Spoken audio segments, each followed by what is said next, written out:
kvôli tomu, lebo originálna verzia na vysokej škole mala byť Riesling whisky, ale kým som doniesol tie cibéby, tak už mi niekto zobral ten vlašák. Good morning. We usually do not show you places where we're staying, as if we're thinking if it's something that we can save on, that's going to be the place we're staying. It's pretty much only for sleeping. But there are some examples that are worth showing. Let's walk around the apartment. Forgive me, but I simply had to. I mean, it's not as if there are holes in the wall or something, but still, we paid 30 euros a night here. So it's not a huge amount of money, but it doesn't grow on trees either. And you expect at least a basic level of decency. And this place was not decent. It was old, it was dirty, definitely the worst place in the whole 5 weeks of our trip. And the only one when we called said, money back, we're not staying another night. But that's only one part of it. The second is, literally 2 days later, we are in another spot in a little village called Vinichki. Look what you can do with 30 euros. So that's the hotel proper.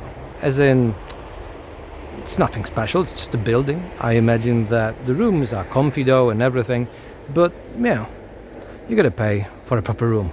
But here's something which is a bit different, and we have a theory. Those are old, like little saunas or something. Anyway, I first thing when I saw it thought, this is a hobbit and I'm going to be a hobbit. So of course needed to book a place here. And mind you, it is hobbit and it is very small, but there is space for a proper bed. Now here is the bathroom. It is small, but it's clean. It is simply clean. Great. I have to say it is rather warm in here, but here's a fan. So, little space, but well designed and clean first and foremost. And you may be wondering, but with so little space. It's only for sleeping really, and going to the toilet. You are going to spend your time during the day here. And there's a very nice grilling spot with a little beautifully crafted garden. And if that's not good enough, you can always go down to the romantic part of it all. So here's a gate made of roses and the whole world to conquer in front of you. But when you start walking down the stairs, you find this little kind of a gazebo in the middle of a little pond. Most important though, you can swing around the place if you wish. So, here it is. A great example of how 30 euros can be spent either on a shithole or this creative, well-designed, cute place. And I have to say, we are very happy with our little hobbiton. So, pardon me, but a bit extra product placement right here. And officially welcome to the Tokaj region. So when I say Tokaj, you may be thinking Hungary, and rightly so. 90% of the Tokaj region is there, but 10% is in Slovakia. So we decided to come to this little village, to Vinichki, to enjoy the tokaj. But first of all, we wanted to check if the name Vinichki, having already wine in it, is true. It most definitely is, and you can perfectly see it here. You've got wine everywhere, around every corner, in every garden. Wine isn't enough? You've got plums, you have pears, you even can find some wild hops. So everything grows here. Think of it as a little Garden of Eden. And obviously, if you come to a place like this late August, it will look spectacular. So after the marathon we had in Košice, we decided to basically unwind and spend the day on doing pretty much nothing, just a bit of, walking around, as you can see, maybe a little visit here and there to, let's call it, a little wine cellar, or take a car, but just several kilometers out to have a look at one of the famous wineries. with most definitely some spectacular views. But all in all, it was a nice little day of doing nothing. But the evening, we had a different plan altogether. But in the end, the most important thing is the wine itself. So we are going to have a little tour in a little basement. So the thing is, I'm pretty sure it's still till the very day a case. There are families that have a little vineyard, like literally next to their houses, and in their basements, in the cellars, they basically store the wine for the family. So the hotel has such a thing, kind of a little cave, a cellar, a basement, however you call it, but I imagine that's how it all started. The basement is still there, but of course now there's going to be a little tour of a guide, a little group, and tryouts. So let's see what happens. And boom, magically we are in the wine cellar itself. As you can see, it's all prepared with great ambience from the light, from the candles, and some people are ready to start a degustation. And of course, it's not only wine. You need some water to clean the palate, you need some cheese to nab on something. But when it comes to wine, the menu is full. When I say full, 12 positions. It looks very nice, but first things first. Takže vítajte u nás rodinou vinárstva Zlatý strapec z Vinichki. My teda robíme tokajské vína zo slovenského tokaja, takže veľmi malá časť na slovenskej strane. Z historického hľadiska tokaj patrilo počas Rakúsko-Uhorska pod jedno územie, takže sa nerozdeľovalo. A teda po Trianonskej dohode sa rozdelila malá časť tokaja, zostalo na slovenskej strane, kde hospodárime aj my. A teda je tu veľmi malé územie, na tých 907 hektároch pôdy sa tu pestuje slovenský tokaj a v Maďarsku je 6000 hektárov, takže malá vinohradská oblasť, ale veľmi krásne a výborné vína sa dajú dopestovať u nás. Odporúčam navštíviť slovenský tokaj, spoznať krásu tokajského vína. U nás hlavne vo vinárstve snúbime tradíciu s novinkami, takže je na čo sa tešiť. Určite vás pozývame ku nám. Takže keď ku nám privítate, tak na degustáciách nielen ochutnáte tokajské víno, ale ochutnáte aj moju diplomovú prácu, čo zahŕňa kombináciu alebo fúziu tokajských cibeb a moravského vína v podstate. Takže kde sú skombinované tokajské cibeby a mušt z netokajskej oblasti. Yep, that's exactly right. Our wine guide, for his graduation work in his school, he had to prepare wine. I'm trying it right now, and I have to say, straight up, it was one of my favorites of all. But let's get back to our guide again. Vplyv macerácie cibeb na výrobu suchých vín, takže ako ovplyvňujú tokajské cibeby netokajskú odrodu. A to sme skúmali na vysokej škole, v 4. ročníku som založil pokus, takže tieto cibeby som zobral, tých 25 kg som dal do tašky, zobral vlakom do školy. Ak som došiel ráno, tak sme hneď založili 4 pokusné vzorky a základný mušt, do ktorej sme macerovali tieto cibeby, bol veľtlín zelený. A teda v 4 variantách. Prvá slúžila ako kontrola veľtlínu zeleného, takže bez pridávku cibeb. Do druhej vzorky sme dali 2 kg cibeb, do tretej vzorky 4 kg cibeb na 50 litrov muštu. Všetko išlo do 50 litrov a do štvrtej 10 kg do 50 litrov. Mesiac s týmto muštom kvasili tieto cibeby. Potom som to vylisoval, nechal ešte pol roka, nech to vyzrieva, to víno. No a približne po pol roku, keď už bolo to vykvasené, odležané, tak sme zvolali 13 členov odbornú komisiu, aby sme zhodnotili to víno. Boli to síce moji spolužiaci, ale mali za sebou odpité niečo, vedeli dobre hodnotiť. No a vtedy, keď sme to vyhodnotili, tak najlepšie je dopadla tá tretia vzorka, kde boli 4 kg cider do 50 litrov muštu, lebo tá vzorka spĺňala všetky parametre, že bolo to v rámci suchých vín, takže to bolo ešte na hranici. A ja som sa rozhodol, že tak z toho svojho vinohradu z Rieslingu Vlaského spravím takú diplomku na ten štýl, takže 50 litrov muštu, 4 kg cider. To je Riesling Vlaský. Riesling Vlaský je odroda. So yeah, anybody who would like to have some cool studies, that's in Brno in Moravia. But now enough of theory, let's go to practice, and first of all, look at this happy face right here.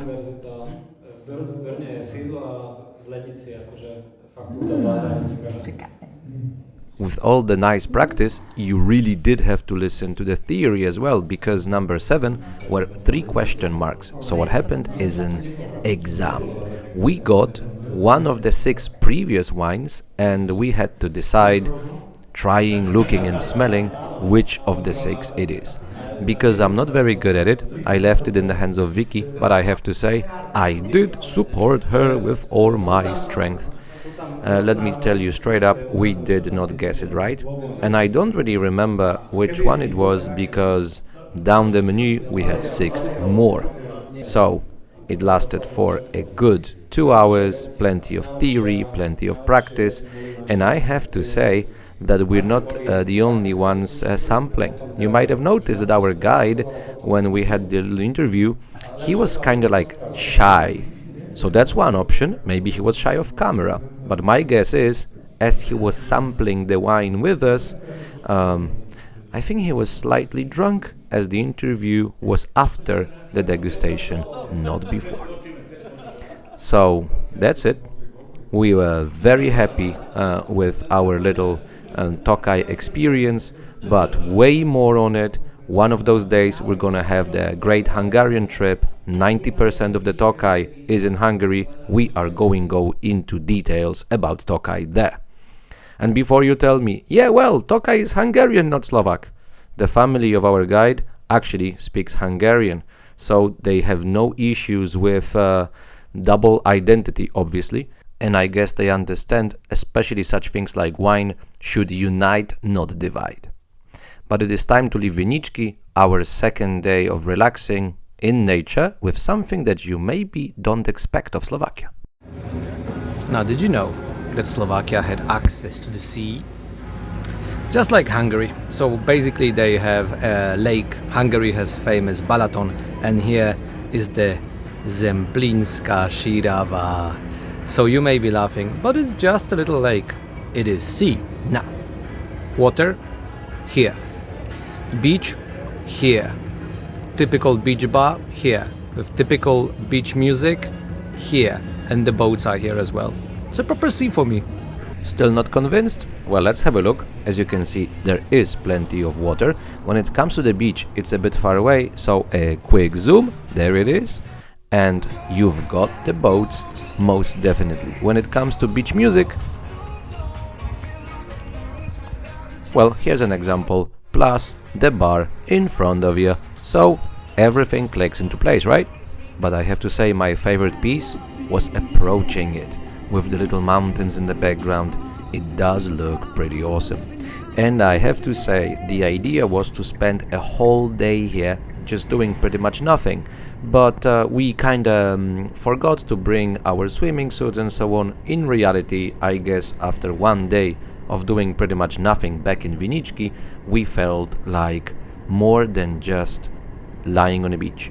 But I have to say also, as you can see here, it is a very popular place. Some people have little summer houses right at the lake, and some people simply come here to camp on the grounds at the lake as well. And I had to admit, we felt tempted, swimming suits or not, to simply stop for a moment, get sausage from a grill and some kofola, but we decided in the end to continue and find another lake, much smaller and hidden in the mountains, a lake called Morske oko. It means literally eye of the sea, and it's actually a bit of a common denomination for lakes within mountains. Mind you, the place is popular. Those little fish are a best example. If there are so many here at the official entrance to the lake, it means there are plenty of tourists. Plenty or not, the place is beautiful. I would say kind of magical, romantic even, and videos kind of show it, but let me show you some photos. They are spectacular, and we do not have amazing cameras, we do not have amazing talent for photos, and this is what happens anyway. Instagram full on, and people understood it before Instagram as well, as you can see on the photo here. With such beautiful surroundings, we decided to have a little walk around the lake, through the forest, and it turns out it's not simply it's the forest. When we go around looking for UNESCO places, we look for the cultural UNESCO. But UNESCO also has nature on the list. And without knowing it, we ended up in UNESCO forest. It's one of the few batches of the primeval Carpathian beech forest. So, a very nice coincidence, and of course the trees themselves are not exactly 2000 years old, but it means that the trees here replace themselves. Nobody plants anything here, it's been the flora for thousands of years. Of course, old school fauna is missing, it's just a little piece of the forest, so things like wolves and bears are not here anymore. Or are they? It's so nice to just walk around the woods. Complete peace and... have you heard it? Yeah! Oh my god, it's a bear! Run! Have they survived the attack of the cannibal bear? The tension is through the roof! And the explanation is very simple actually. There was this little refuge with plenty of interesting things around it, especially for kids. So here you have some buttons. When you press one of them, you will hear one of the animals shown. So now you are hearing a bird. I have no idea what bird it is. I'm not very good at birds. Then you're gonna have deer, and then you'll see for yourselves.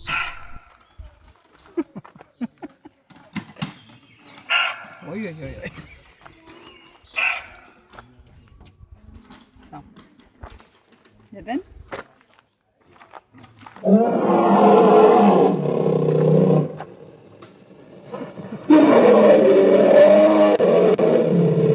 Well, I guess it's all obvious now, right? But I think also for our piece of acting, we deserve an Oscar in the category of infantilism. Thank you very much. So, that was fun, but I also want to show you two extra pieces. One of our absolute favorites, the recycling board, plus a little house for worms for winter. Of course, you may be asking, what happened? All of a sudden, nature and forests and stuff. There are no castles and no synagogues here or anything. Well, no. But A, we actually do like nature. So, walking around beautiful forests and pictures lakes, why not? But, of course, there is a catch. There's a B. Well, we are now in a region which used to be, and still slightly is, populated by a very interesting culture, and they left some things from the good old times. Of course, it can't be just nature, there is going to be culture, and what it's all about? Coming soon. It is time to leave the beautiful Morske Oko and let's go to Snina. Officially, this is the easternmost city in Slovakia, and we are there for two reasons. Reason number one is slightly mystical. Months before the trip, when I was still considering if it's a good idea or not, in the Schindler's Factory Museum, I had two couples from Slovakia, from Snina exactly, and that was for me kind of a sign given by the universe. I have to go there. So I took some contacts, and here we are. Back together again. So we had our own personal guides for the trip, and we were greeted with the brain, a local specialty, a secret recipe that you have to, with a straw, drink quickly. In case you're wondering if it's strong or not, well, look at the reaction right here. But the reason number two, while we are there, Snina is one of the gates to a very interesting region. So welcome to the Poloniny, which are basically little mountains full of, well, kinda like half cultivated fields. That's the meaning of the Poloniny, really. And if you have Poloniny on the Ukrainian, Slovak, Polish border, that means the Rusyn culture. And when you have the Rusyns, you have beautiful wooden churches. And here we are in Ulic, kind of a, let's say, capital of the Slovak side of the Poloniny, and they had a great idea. They basically created a little miniature park of the wooden churches. Some of them, hopefully very soon, we are going to see live. Some of them we won't, as they were either dismantled or they burned down. It tends to happen to wooden churches after all, right? So, enjoy a couple of nice examples, and off we go into the mountains, into the Poloniny. Some of the churches, like the one here, we are not going to see. It burned down during the war. Some of them, like the one here, we are going to see live, and some of them, like the one here, have live, have not. I'll explain it later. But basically, the miniature park, with, as you can see, plenty of explanation, was a great idea and an introduction to the story. But here I need to clarify something. Actually, in the little introduction, I made a mistake. I said people left things behind.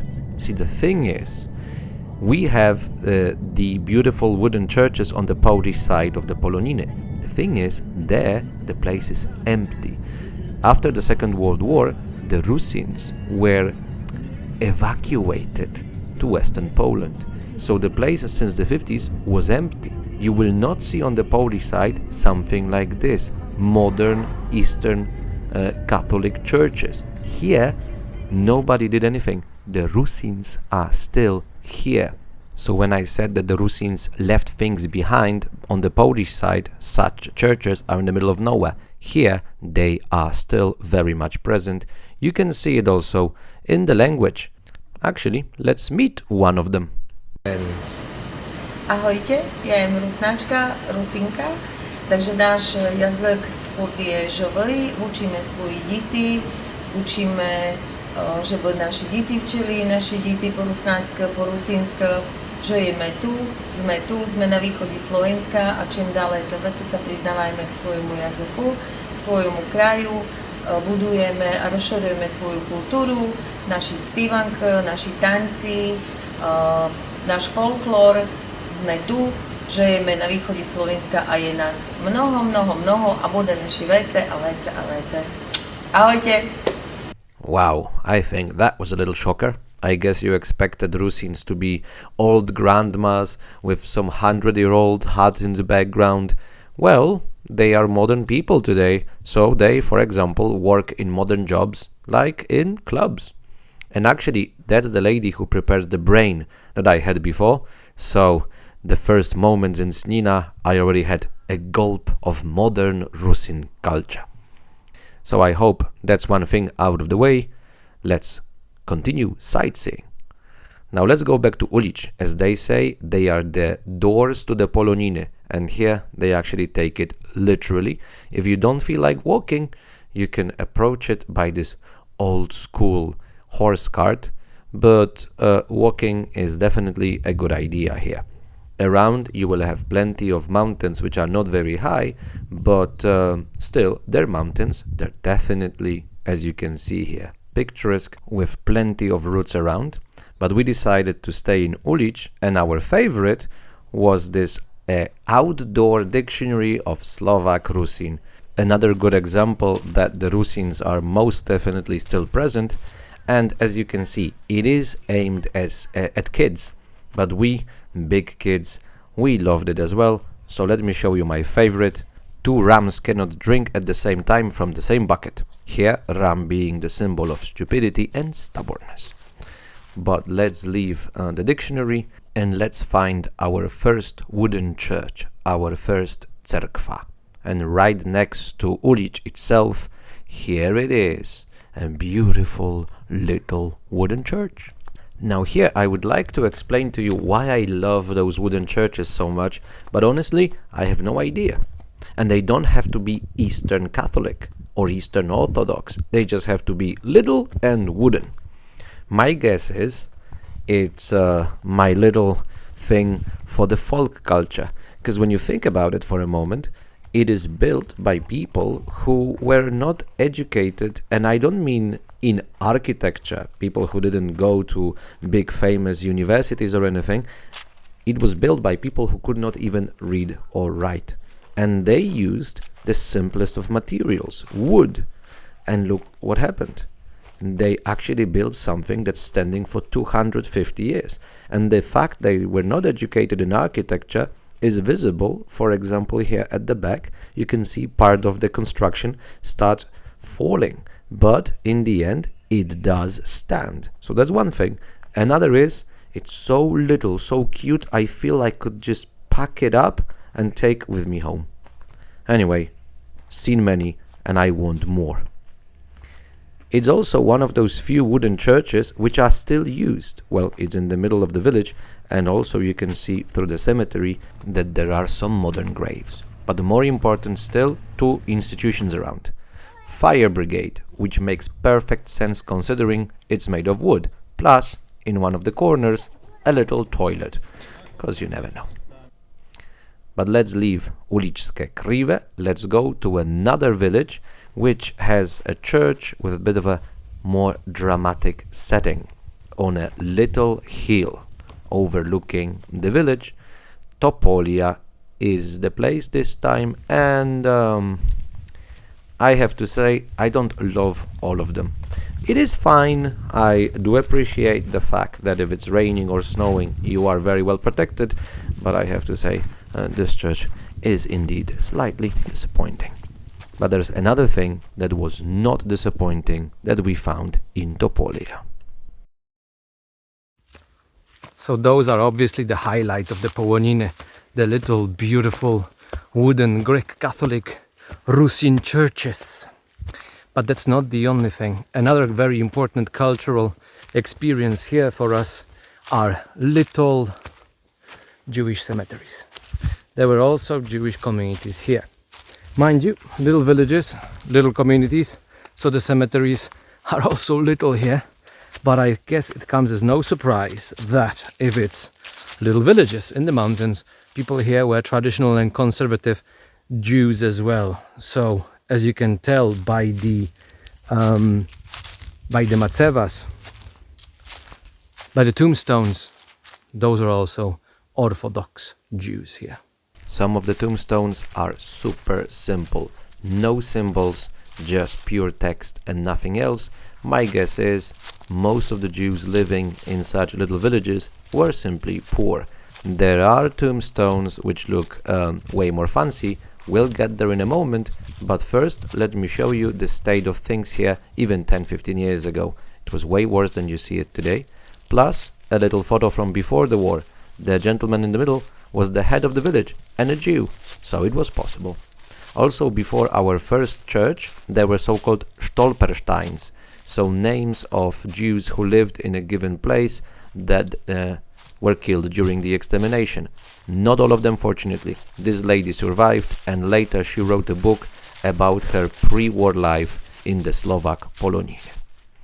Now here you have the fancy tombstones, but I'm sorry to say Topolia isn't very lucky. Not only that the church was rather disappointing, that was also not our favorite Jewish cemetery.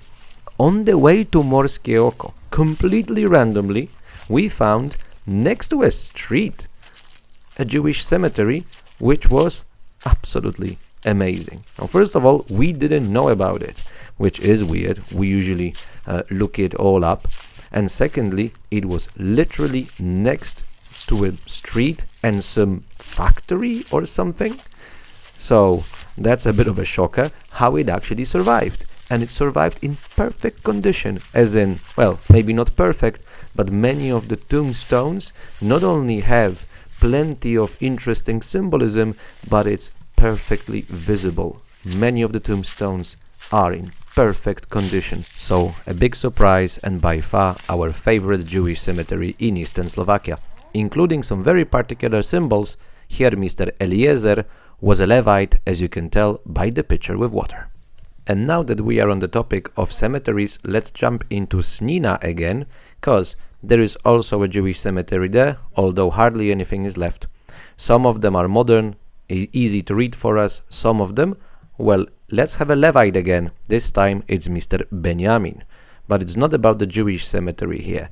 The necropolis of Snina is our favorite necropolis in Slovakia. One of the things about it, it's on a hill, on a slope, so you have amazing views from there on the surrounding mountains and the valley, but more importantly still, you can see the multiculti of eastern Slovakia here. So I mentioned the Jewish cemetery already, but maybe more interesting at the moment, there is a place with 3 different crosses. So let's go from the right, Eastern Orthodox cross, then you will see the Catholic one, the Roman Catholic, and then the Greek Catholic. So I know it's a cemetery and all, but I see it as a very powerful symbol of multiculturalism of Eastern Slovakia. But enough of cemetery ambiance. One more church waiting for us. So with all those nice little villages deep in the mountains and all the folk culture around you, something's missing, right?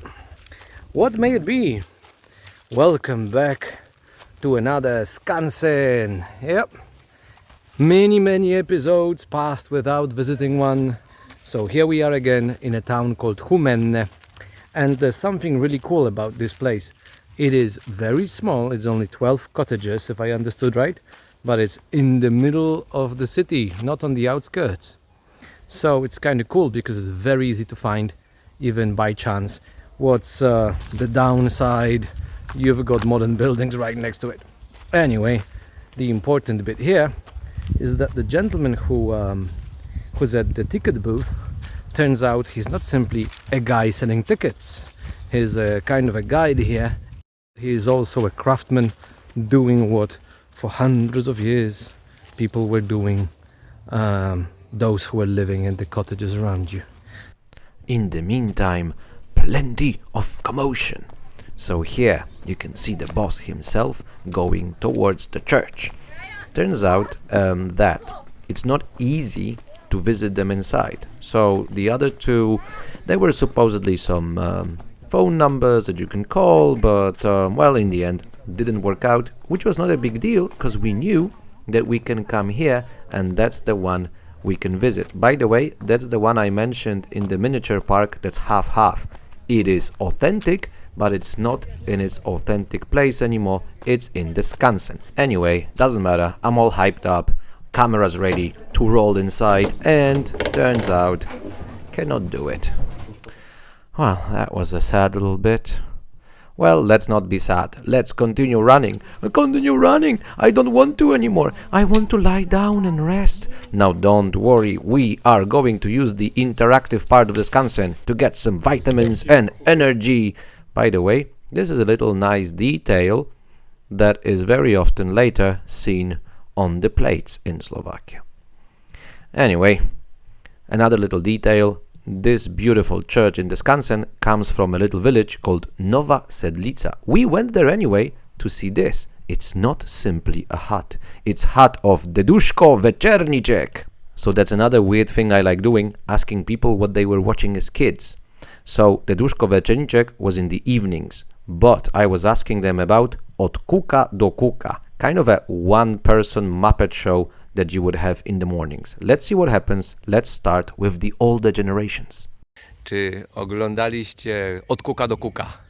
No, keď som bol malý. Áno. Tak, pozeral, áno. Of course, I have. The problem begins with the 80s generation. Ako malý chlapec som to párkrát videl, ale nie nejak pravidelne. Áno. Nepozerali sme. Nie? Nie. Ja Čo som ty si? troška. Naši rodičia pozerali. Dobra, rodzice, ale wy już My nie. nie. No. Ja. No. I know what you mean, but I don't think I've seen it. The big one. I know, but I know. Why? What's just The going big- on the right big now? one. Well, he's from the 80s, she's from the 90s. You can tell the generation gap right there. One blanket od kuka. So, as homework, watch a bit of both to enter the old school Slovak TV culture. There are some links in the description. But our long crazy day of sightseeing did not end with the little hut. It ended at the ruins of the Chichva castle. So here, just no more history because, well, it's a typical thing. And there used to be an important family in the Middle Ages. They lost some kind of war. It was given to another family who lost another type of war, and so on and so forth, till in the 18th century when it was simply burned down. So that's it in a pill, which is not the important bit. The important bit, we thought, we already had lots of wooden churches, we had some Jewish cemeteries, we even had a skansen. What's missing are medieval ruins of a castle. So they're not missing anymore. Here they are, all around us. But it's not the ruins that was the highlight here. It was the spectacular views. Now imagine you are in the Middle Ages on top of a tower of the castle, and that's what you see around you. 360 degrees practically, with tens of kilometers in every direction. Even though we are not on top of any towers, the view is spectacular anyway. And there is life in the ruins. Look, Saturday Night Fever. But it is time for us to slowly wrap up the episode. In the last 3 days, we visited plenty. We started here, southeast corner in the Tokaj region. Then we went up to the lakes, the Slovakian Sea and the Morske oko right top corner. And then Snina and the Poloniny. So yes, visited plenty, and of course huge thank you to our private guides along the Poloniny. But it's not the end of the Rusyn culture. There's another part that we're gonna see, and let me tell you already, we are going to be a bit more lucky. We're gonna visit 2 churches inside, and that's gonna be a treat. But also we are going to visit live Middle Ages and plenty of war, not only in terms of history and museums, but also in terms of anniversaries and manifestations. All of it coming in the next episode. Thank you very much for your attention, and I'm gonna see you very, very soon.